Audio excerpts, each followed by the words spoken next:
If you're new here, I'm Lauren Perreault. I'm a managing principal broker here in the Portland Metro and Clark County, Washington market, and I come at this from my engineering background, which means I don't get overly excited about 1 week of data. I care about trend, direction, durability, and inflection points. Weekly numbers are noisy. Trends tell us what's actually changing. So every week, I run 12-week rolling averages to smooth out the volatility and identify shifts early. It's intentional, it's a little nerdy, but so am I, and it works. Let's start with rates. As of February 17th, 2026, On Point Federal Credit Union was quoting the 30-year fixed conventional at 5.75% with only a quarter point. That is a little bit lower than last week, but not meaningful movement, and that steadiness matters. When rates are volatile, buyers freeze. When rates stabilize, buyers re-engage. What we're seeing right now is not a rate-driven shock. We're seeing behavioral adjustment inside a stable rate band. Now, let's talk about demand. This week, 384 homes closed. Last year, same week, it was 390. That's essentially the same, nearly identical on a single week basis. But I don't care about the single week. I care about the 12-week rolling average of homes sold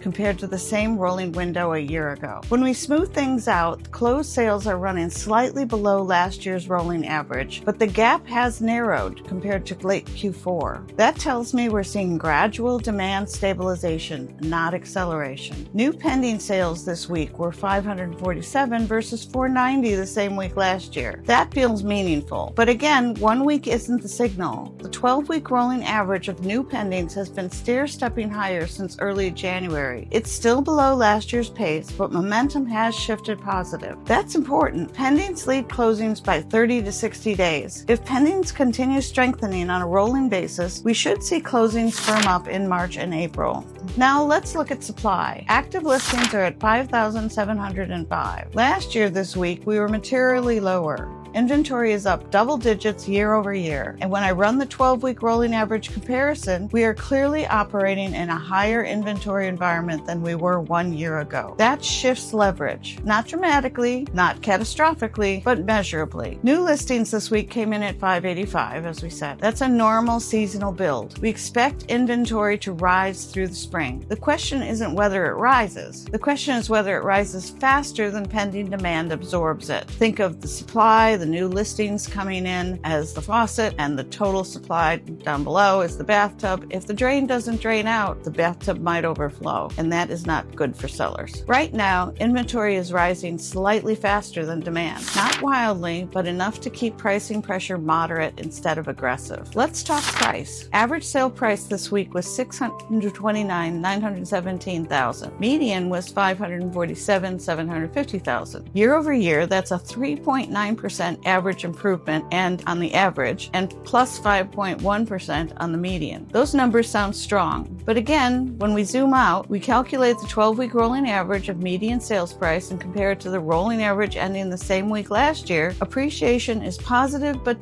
decelerating. That means prices are still rising year over year, but at a slower pace than mid-2025. That's textbook late winter behavior in higher inventory environment. Now, days on market. Average days on the market is 84, median 47. Last year, the median was 45. That's nearly flat, but when we smooth it out using rolling averages, marketing time has lengthened slightly versus last year. Not dramatically, but enough to change seller strategy. Let's talk about price reductions. Speaking of seller strategy, 514 price reductions this week. 213 of them were $15,000 or more. When we look at the rolling average of reductions compared to last year, reductions are elevated. That tells us sellers are still calibrating to a market that is less forgiving than 2021 to 2023. Sale to list price ratio is also revealing. The median sales price as a percentage of asking price is 100.46%. That means half of homes are still selling at or above list, but the average sale price as a percentage of original list price is 96.25%. That gap tells you pricing strategy matters. Homes priced correctly are competing. Homes priced aspirationally are adjusting downward, chasing the market. Now, what does all this mean? For buyers, leverage is improving, not dramatically, but measurably. You have more inventory to choose from than last year.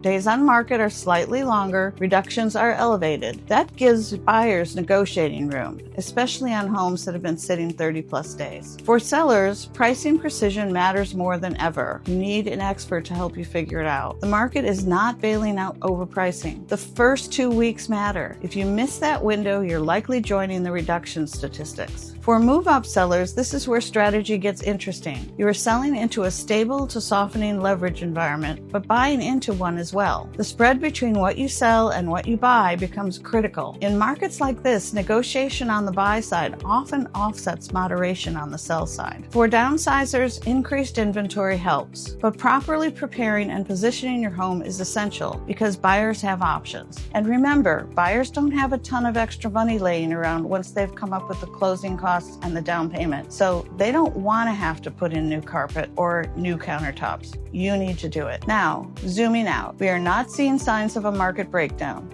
We are not seeing signs of acceleration either. What we're seeing is normalization. Inventory higher than last year, demand stabilizing but not surging, rates steady, appreciation positive but moderating, marketing time slightly longer. That is a balanced to soft spring setup. If rates stay stable in the mid 5% range to 6%, I expect gradual seasonal strengthening in pendings through March and April. If rates spike, that changes the equation quickly. The key metric I'm watching right now is the 12-week rolling average of new pendings versus new listings. If pendings begin to outpace new listings on a rolling basis, we'll see pricing pressure build again. If not, we'll stay balanced. If you want the full breakdown with charts and rolling average visuals, I've linked the full blog post below. If you're thinking about buying or selling this spring in Washington, Multnomah, Clackamas, or Clark counties, reach out. My email and phone are below. And if you appreciate this kind of trend-based analysis, subscribe so you don't miss the early signals. Or if you prefer to read rather than watch, the info is also on my blog at pdxhomesforsale.com. Because if the market is really changing, we'll see it here first. Thanks for watching.